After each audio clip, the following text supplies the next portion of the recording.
Hey guys welcome back. आज की video में हम डिटेल में बात करने वाले हैं वेलास के बारे में। वेलास के बारे में हमने फंडामेंटल एनालिसिस की वीडियो क्रिएट की, उसके बाद काफी टाइम से अपडेट नहीं दी इसके बारे में। ये काइंड ऑफ आप एक शॉर्ट अपडेट कंसीडर कर सकते हो। शॉर्ट तो नहीं होगी, वीडियो लंबी हो जाएगी, लेकिन आप अपडेट कंसीडर कर सकते हो वेलास में अभी चल क्या रहा है, क्या पॉजिटिव साइड है, क्या नेगेटिव साइड है। साथ में आपके जितने भी क्वेश्चन आते हैं, मैं रिसेंटली ऑब्जर्व कर रहा हूँ हर वीडियो के नीचे वेलास का इन्फ्लेशन हो गया, वेलास सोलाना से बेहतर क्यों है, इस तरह के क्वेश्चन बहुत ज्यादा रिपीटेडली मैं देख रहा हूँ कमेंट्स में आ रहा है। स्पेशली जो लोग चैनल के साथ बहुत बाद में जुड़े हैं उनके क्वेश्चन ज्यादा आ रहे हैं, तो मैं एक डेडिकेटेड वीडियो क्रिएट कर रहा हूं ताकि आपके जितने भी सवाल हैं वो एक बार में क्लियर हो जाए और फिर आपको कोई डाउट ना रहे। क्या इसकी पॉजिटिव साइड है, क्या इसकी नेगेटिव साइड है, वो सब मैं आपको बता दे रहा हूँ। रेस्ट यू बी द जज। ऑल्सो इसके बारे में मैंने देखा रिसेंटली काफी ज्यादा यूट्यूबर वीडियो क्रिएट करने लगे हैं। आज भी एक यूट्यूबर ने वीडियो क्रिएट की है और उन्होंने वीडियो क्रिएट करने के बाद किसी सब्सक्राइबर ने मुझे वो वीडियो फॉरवर्ड की। Then I checked it out. Video आधे घंटे की, मैंने आधा घंटा फिर निकाल के वो देखी हुई वीडियो, बट उसमें कुछ चीज मिस कर दी है, तो मैं उस चीज को इंक्लूड करता हूं और बताता हूं कि वो सिनेरियो क्या है। The channel name is Kryptonic1 and he has created a detailed video about fundamental analysis of Velas। Similar like जैसे मैं थंबनेल पे लिखता हूँ, खरीदना चाहिए नहीं, इस तरह से उन्होंने डिटेल में वीडियो क्रिएट की है।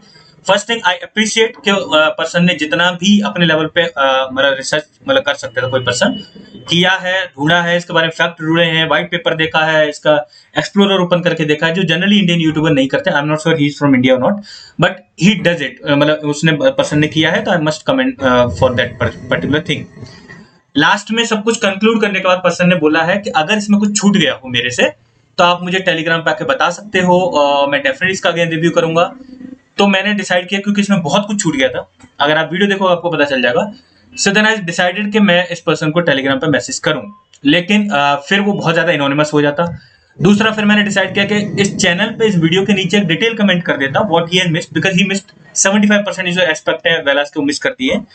तो फिर भी बहुत कम लोगों की नजर में आ पाता और बहुत कम लोग समझ पाते, क्योंकि उनके माइंड में डाउट रहता। टू रीच इट लाइक मतलब इससे ज्यादा से ज्यादा लोगों का मतलब माइंड में जो डाउट हो वो क्लियर हो जाए, I have decided to create a dedicated video and include this aspect also which he has created. He is not the only one. इससे पहले एक और यूट्यूबर ने वो कॉपी पेस्ट मारा था। At least this person has done his own research. उसने तो गेमर्स का कॉपी मारा था एंड वेलास का कॉपी मारा था, एंड इतना घटिया कॉपी मारा था कि वेलास का 1000x का डायरेक्ट टारगेट दे दिया। That particular YouTuber he has also referred to him, उस यूट्यूबर का नाम लिया, दाढ़ी वाला यूट्यूबर करके, his name is active Raj and he does this copy paste thing. Whenever I create the video, मैं हवा में तीर नहीं मारता, मैं नाम लेके बताता हूँ कि क्या किसने बोला, क्या बोला और किस तरीके से बोला है। सो बैकग्राउंड में थोड़ी बहुत नॉइज आ रही होगी, मुझे पता है, बिकॉज मेरे बगल में ही कंस्ट्रक्शन का वर्क चल रहा है और उसकी वजह से नॉइज कैंसिलिंग के बाद भी इसमें साउंड आ रहा होगा। So please excuse me for that. तो पहले हम स्टार्ट करते हैं वेलास के बारे में। वेलास एक ईवीएम कंपेटेबल ब्लॉकचेन है और काफी फास्ट है। इसकी टीपीएस वैल्यू है, ट्रांजैक्शन पर सेकंड की जो कैपेसिटी वो अप टू 75,000 है। सोलाना का हार्ड फॉर्क है, but it is much more than that Solana. तो मतलब जो इस पर्टिकुलर यूट्यूबर ने जो कंक्लूड किया है, पहले तो उन्होंने कंक्लूड कर दिया कि ये बी राइट जैसी चेन है। ये बी राइट जैसी नहीं है, इट्स टोटली डिफरेंट। ये सोलाना पे बना हुआ एक प्रोजेक्ट है या सोलाना का पार्ट है, it's not part of the Solana. ये अपने आप में इसकी खुद की सोवरेनिटी है, लेयर 1 ब्लॉकचेन है। दूसरा, फिर उसके बाद जो इकोसिस्टम में चेकआउट किया है कि बहुत कम प्रोजेक्ट है, सिर्फ फरारी के प्रीमियम पार्टनर होने की वजह से इतना ज्यादा ऑप्टिमिज्म क्रिएट नहीं होगा। There so many project which you have missed out. मैं आपको एक लाइन करके बता दे रहा हूँ। Next thing, he has also focused on burn mechanism नहीं है, इन्फ्लेशन है, बर्न मैकेनिज्म नहीं है, उसको भी थोड़ा सा हम डिटेल में डिस्कस कर लेते हैं। सो पहले हम समझते हैं वेलास के बारे में कि क्यों ये मतलब लोग बोलते हैं इसको सोलाना किलर या फिर सोलाना जैसा है या सोलाना बन सकता है, अगला क्यों बन सकता है। उसका एक रीजन है, पर्टिकुलर रीजन जो most of the YouTuber miss कर देते हैं। अगर उन्होंने सोलाना को डीप स्टडी किया होगा और वेलास को डीप स्टडी करेंगे तभी वो पहुंच पाएंगे उस कंक्लूजन तक, अदरवाइज वहां तक कोई पहुंचता ही नहीं है। Neither he has reached. Solana EVM compatible नहीं है इथेरियम वर्चुअल मशीन के साथ, and Velas is fully EVM compatible. अगर आपने वेलास पे ट्रांजेक्शन की है तो आपको पता होगा इसकी नेटिव चेन भी है, ईवीएम चेन भी है। जब मैंने आपको वेवलेंथ खरीदने के लिए बोला था, मेरा शॉर्ट टर्म जो पिक था, मैंने आपको बताया भी था कैसे कॉन्फ़िगरेशन करते हैं मेटामास्क का वेलास चेन के लिए, कैसे वेवलेंथ बाई करते हैं। तो जो मेरी कम्युनिटी के मेंबर है उनको तो अच्छी तरह पता होगा इसके बारे में कि इसकी ईवीएम चेन भी है, लेगेसी चेन भी है, क्योंकि उन्होंने क्यूकॉइन से विड्रॉ करते वहां भी 2 वॉलेट मतलब 2 चेन का ऑप्शन देता है। लेकिन जो एकदम न्यूबी आते हैं और एकदम से रिसर्च करने लगते हैं तो उनका ये फैक्ट छूट जाता है।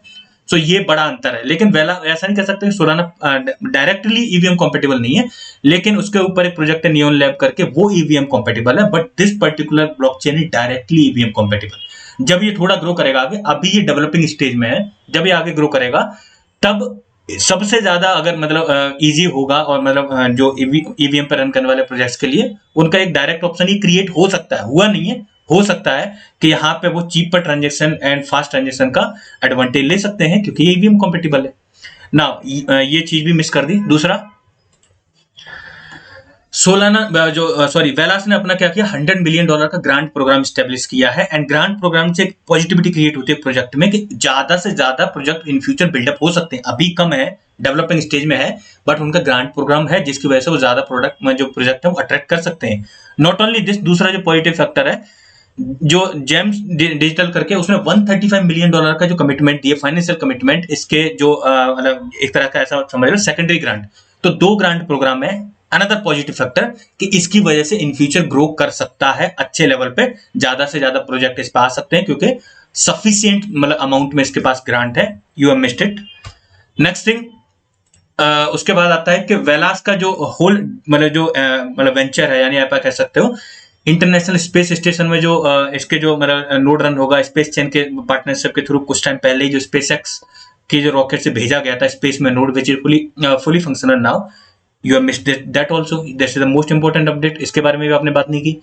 दूसरा, सॉरी तीसरा हो जाएगा, ट्रोन के साथ जो रिसेंट हैकाथॉन में इसकी ऑफिशियल पार्टनरशिप हुई थी वेलास की, you have missed that also. Tron is a very good established project, और उसमें उन्होंने डिटेल में मेंशन किया है कौन से जिसमें एप एनएफटी मार्केट प्लेस है, वोक्सेल है, एंड उसके बाद ट्रेसन है, Anchor and Velas. Velas is become official partner of Tron in grand hackathon. You have missed that also.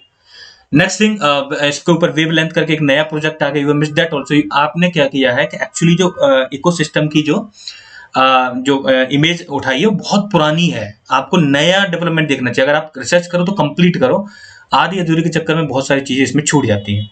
डिया is also official partner of Velas, you have missed that also. DIA अगर आपको study करोगे, Oracle एक है decentralised Oracle, किस तरह से work करता है, किस तरह से ये भी अपने आप में एग्जाम है, और ये वेलास का ऑफिशियल पार्टनर है, आपने ये भी मिस कर दिया। सो एक्चुअली देखा है तो आपने 90% तो हिस्सा मिस ही कर दिया, पुराना उठा लिया वेलास का ना। हर प्रोजेक्ट के कुछ सेटबैक होते हैं, इसका भी कुछ सेटबैक है, जैसे वेलेरो डाओ करके उसका हैक हो जाना इसका सेटबैक है, लेकिन वेलेरो डाओ इन्होंने ग्रांट प्रोवाइड किया और इस तरह से वो इकोसिस्टम का पार्ट बन गया।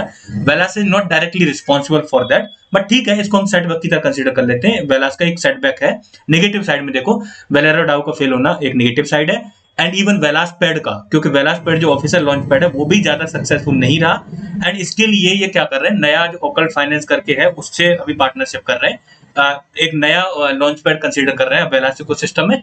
तो ऐसा होता ही है, कौन सा प्रोजेक्ट है ऐसा मुझे बता दीजिए स्टैब्लिश जिसमें सेटबैक क्रिएट नहीं होते हैं, सारे प्रोजेक्ट्स में होते हैं, एंड वो उससे मूव ऑन करते हैं, फर्दर डेवलप करते हैं, and that is what is happening now. अब आते हैं, बात करते हैं टोकोनॉमिक्स वाले फैक्ट की। यहाँ पे आपके बहुत ज्यादा मतलब सवाल आते हैं, और वो बर्न मैकेनिज्म, इन्फ्लेशन है, बर्न मैकेनिज्म है, उसको थोड़ा सा डिटेल में डिस्कस करते हैं। सो वेलास का जब आप व्हाइट पेपर देखोगे तो उसमें आपको मतलब जब डिटेल में, क्योंकि उस पर्सन ने व्हाइट पेपर भी ओपन किया बट व्हाइट पेपर को पढ़ा नहीं, मैं बिल्कुल सर्टेन तरीके से बोल सकता हूँ कि व्हाइट पेपर पढ़ा नहीं, क्योंकि व्हाइट पेपर में सारा कुछ मेंशन है पहले से ही।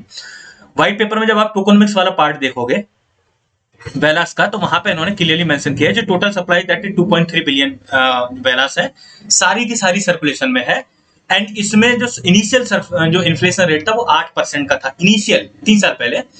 अभी अगर करंट में देखोगे तो इसका लगभग 6% के आसपास इसका इन्फ्लेशन रेट है, और किस तरह से फॉलो करता है उन्होंने यहीं पे मेंशन कर दिया, he has gone to the Telegram group and then asking कि इसका इन्फ्लेशन हो रहा है, इसमें बर्न मैकेनिज्म नहीं है, बर्न मैकेनिज्म इसमें नहीं है, and there so many project जिनमें बर्न मैकेनिज्म नहीं है, डिस्पाइट ऑफ द फैक्ट वो ग्रो किए हैं, मैं आपको बताऊंगा कौन से। सो इसमें क्या है कि इन्फ्लेशन होता है मच लाइक सोलाना, जैसा सोलाना का वैसे ही, और उसके लिए उन्होंने सोलाना के जो पेपर्स हैं उससे जुड़े हुए वो यहाँ पे प्रोवाइड कर दिया। थर्ड पेपर देखो, सोलाना प्रपोज इन्फ्लेशन शेड्यूल, यहां से आपको सोलाना का जो इन्फ्लेशन शेड्यूल है वो क्लियर हो जाएगा कि सोलाना का भी इनिशियली जो इन्फ्लेशन रेट था वो 8% का था, फिर हर साल 15% घटता जाता है पर एनम के हिसाब से, और उस हिसाब से तब तक घटता जाएगा जब तक लॉन्ग टर्म में 1.5% फिक्स ना हो जाए। तो सेम चीज इसमें हो रही है कि मतलब हर साल ये घटता जाएगा, 8% से शुरू हुआ था, अभी करंट में 6% के आसपास है, एंड हर साल घटता जाएगा और लॉन्ग टर्म में और भी कम इसका इन्फ्लेशन रह जाएगा ना। अब बात आती है कि ठीक है ये वाला चीज हो गई, तो इसमें मतलब इन्फ्लेशन है बट कैलकुलेटेड है, पता है कि कितना इन्फ्लेशन होगा, कितनी सप्लाई सर्कुलेशन में आएगी, that you can calculate. You haven't done the basic mathematics and you have just given the target of 3 billion हो जाएगी सप्लाई। 3 बिलियन नहीं होगी, आप कैलकुलेट करोगे तो आपको इजीली पता चल जाएगा। I calculate right now and I tell you. दूसरा बात आती है बर्न मैकेनिज्म की। सोलाना में बर्न मैकेनिज्म नहीं है। Solana was able to do 100x, लेकिन उसमें कोई बर्न मैकेनिज्म नहीं है।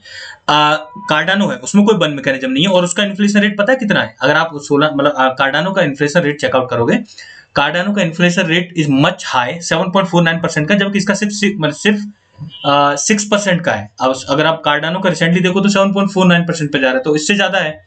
दूसरा, सिर्फ कार्डानो में नहीं, इथेरियम में भी इन्फ्लेशन होता है। जब तक लंदन हार्ड फॉर्क में जो उसका अपग्रेड हुआ था, वो मतलब जो एक मतलब बर्न मैकेनिज्म वहां से स्टार्ट हुई थी, उससे पहले सिर्फ इन्फ्लेशन ही होता था इथेरियम में, कोई डिफ्लेशन नहीं होता था। उसके बाद इन्फ्लेशन डिफ्लेशन दोनों स्टार्ट हुए। तो अगर आपको रिसर्च करनी है, इसका इन्फ्लेशन है, then compare with all the layer 1 blockchain, then you will get the better idea. ऐसे ही नहीं आपको पता चलेगा कि इसमें इन्फ्लेशन कितना, आप सबका इन्फ्लेशन मतलब कंपेयर करो and then you have the better idea about it. Now इसके बाद अगर आता है कि सोलाना के बारे में, मतलब सोलाना का हार्ड फॉर्क, सोलाना का इकोसिस्टम है, वो एक और जो क्रिटिसिज्म इसके साथ जुड़ा रहता है।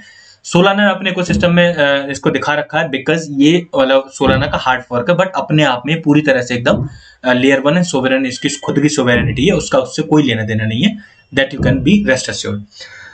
ना बर्न मैकेनिज्म, अगर इसमें बर्न मैकेनिज्म आ भी जाए, मान लो जैसे सोलाना ग्रो कर चुका है तो ये क्यों नहीं करेगा, ठीक है, कार्डानो कर चुका है एंड अदर प्रोजेक्ट टच को, तो ये क्यों नहीं करेगा, जबकि इतने अच्छे टेक फीचर है इसके। अगर मान लो बर्न मैकेनिज्म आ भी जाए तब भी इतनी इफेक्टिव नहीं होगी। मैं आपको बता रहा हूं, इसकी जो ट्रांजैक्शन फीस है इसकी ब्लॉकचेन पे, that is $0.00001, which is very less. इतने अमाउंट का एक ट्रांजैक्शन में अगर मतलब आप जो वेलास बर्न होगा, कितना ही बर्न हो जाएगा। अगर आपने वेलास की चेन यूज की है, जिन लोगों ने वेवलेंथ बाय किया होगा या फिर जो अपना मेटामास्क का कॉन्फ़िगरेशन करके यूज किया होगा, उनको अच्छी तरह पता हो कितना फास्ट एंड कितना चीप है इसके ऊपर ट्रांजैक्शन करना। एंड बर्न मैकेनिज्म होता भी है तब भी नहीं ज्यादा अंतर पड़ेगा, और इन्फ्लेशन है भी तो कैलकुलेटेड है and much less than major जो लेयर 1 ब्लॉकचेन है उनसे काफी लेस है। इतना नहीं है कि मतलब इसकी वजह से बहुत ज्यादा कोई प्रॉब्लम क्रिएट हो जाए। नाउ एक और जो पर्टिकुलर सवाल है वो काफी ज्यादा पूछा है, एक यूजर ने 3-4 कमेंट किए थे एंड मैंने उसका आंसर नहीं दे पाया था। सोलाना का अगर ये हार्ड फॉर्क है, सोलाना 2020 में आया, तो ये 2019 में कैसे आ गया? वेरी गुड क्वेश्चन, बहुत इंटरेस्टिंग क्वेश्चन है। बट अगर आपने सोलाना की हिस्ट्री पढ़ी होगी, सोलाना का डेवलपमेंट 2017 से शुरू हो गया था एंड 2017 में मतलब प्रूफ ऑफ हिस्ट्री का जो कंसेंसस है उससे जुड़ा हुआ व्हाइट पेपर पब्लिश किया गया था। एंड उसके बाद उसका जो प्रोटोटाइप बन के तैयार हो गया था वो फरवरी 13, 2018 में उसका प्रोटोटाइप बन के तैयार हो गया था। उसका जो टोकन जनरेशन इवेंट काफी लेट हुआ है इस वजह से, अदरवाइज वो 2018 में उसका प्रोटोटाइप बन के तैयार हो गया था। उसके बाद फिर इसका हार्ड फॉर्क हो गया तो 2019 में, तो दैट इज फाइन। ऐसा नहीं हो सकता कि भाई हार्ड फॉर्क पहले आ गया और मेन चेन बाद में आई, ऐसा एक्चुअली पॉसिबल नहीं है, ऐसा हुआ भी नहीं है। आपको सोलाना की हिस्ट्री जो सोलाना डॉक्यूमेंटेशन में अपने आप प्रोवाइड कर रखी है, docs.solana.com/history पे जाके देखोगे, you can check out this in detail and आपका वहां पे भी डाउट क्लियर हो जाएगा। तो अब मैंने आपको पहले तो ये चेकआउट करके बता दिया। मेरी सलाह मतलब जो यूट्यूबर्स हैं जो भी इसको रिव्यू करते हैं, आप रिव्यू करिए, आप अपना ओपिनियन दीजिए, खरीदना चाहिए नहीं खरीदना चाहिए, that is totally dependent on person. But at least मेरी रिक्वेस्ट है आप जानकारी पूरी दीजिए। आप आधी अधूरी जानकारी दोगे तो लोगों के दिमाग में और ज्यादा मिसकंसेप्शन क्रिएट होगा। I have created the video on Velas, मैंने इसको टॉप 15 कॉइन में इंक्लूड किया, but I am not a spokesperson of Velas. मैं जरूरी नहीं कि कोई पर्सन गलती करेगा तो हर एक को मैं करेक्ट करता फिरूं। फिर भी क्योंकि इसके रिगार्डिंग काफी ज्यादा क्वेश्चन क्रिएट हो रहे थे तो मैंने डेडिकेटेड वीडियो बना दी है। अदरवाइज अगर आपके माइंड में सवाल आता है तो आप मेरे जो फंडामेंटल एनालिसिस की वीडियो देखोगे, मैं बहुत डीप तक जाके करता हूँ, सारे एक्सपर्ट कंसीडर करके करता हूँ। एंड अगर मैंने अभी भी अगर ये कंक्लूड किया तो इसके सारे जो रिसेंट अपडेट्स हैं उनको कंक्लूड करके किया है। आप अपना बी द जज, मतलब आप खुद जज किया करो कि कहाँ पे मतलब कौन सा फैक्ट छूट गया है, कौन सा फैक्ट इंक्लूड होना चाहिए, इस तरीके से। तो इसमें अब आते हैं बात थोड़ा सा कि इसके इन्फ्लेशन होने की वजह से कितनी सप्लाई होगी। दैट पर्टिकुलर यूट्यूबर है सर लाइक 3 बिलियन हो जाएगी लॉन्ग टर्म में एंड ऑल दैट, ठीक है 3 बिलियन हो जाएगी डेफिनेटली, और इवन मोर देन दैट जाएगी क्योंकि मैक्सिमम सप्लाई फिक्स नहीं है। लॉन्ग टर्म में इन्फ्लेशन 1.5% रह जाएगा। अगर अभी 6.1% का इन्फ्लेशन भी है, ठीक है ना, मान लो 2.39 बिलियन अभी अगर करंट में इसकी total supply circulating supply is the same, 2.39 billion इसकी जो सर्कुलेटिंग सप्लाई है, आप उसका 6.1% निकाल के देखो, 145 मिलियन एक साल में कॉइन सर्कुलेशन में आएंगे, जबकि जून 2023 में इसका जो इन्फ्लेशन रेट है वो 15% फिर से फर्दर घट जाएगा। मैं फिर भी अभी से लेके 6.1% लॉन्ग एक साल तक मान ले रहा हूं, तब भी 145 मिलियन कॉइन सर्कुलेशन में आ पाएंगे। एंड और भी अगर आप उसको 2 साल के लिए कंसीडर करोगे तो आप ऐसा समझ लो, जो सर्कुलेटिंग सप्लाई जो नियरली पहुंचेगी 2.6 बिलियन के आसपास पहुंचेगी 2 साल में, 2.6 बिलियन, यानी 0.3 बिलियन, 0.3 की जगह आप ऐसा समझो 0.2, बिकॉज 0.39 है, 0.2 बिलियन और बढ़ जाएगी। तो उससे इतना ज्यादा हैवी इन्फ्लेशन नहीं है कि प्राइस में इतना ज्यादा डाइल्यूशन हो जाएगा कि ये बेकार हो जाएगा एंड ऑल दैट। एंड अगर आप टेक वाइज देखोगे, फीचर वाइज देखोगे, it is one of the best blockchain out there. आप यूज करो, पहले डीप में रिसर्च करो, then you will find out. I hope so आपके सारे डाउट क्लियर हो गए होंगे। अगर आपको फिर भी फर्दर कोई डाउट है, please do comment below, I try to explain that. जो भी आपका डाउट होगा मैं उसको डेफिनेटली एक्सप्लेन करने की कोशिश करूंगा। एंड ऑब्वियसली क्योंकि इसके बारे में अगर डिटेल में और बात करेंगे और भी आपके माइंड में डाउट आ सकते हैं, तो आप डेफिनेटली पूछ सकते हो, मैं डेफिनेटली आंसर उसको करूंगा।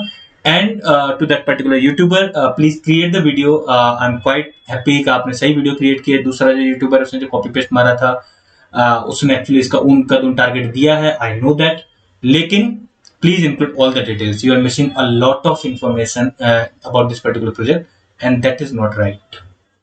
Thanks for watching the video.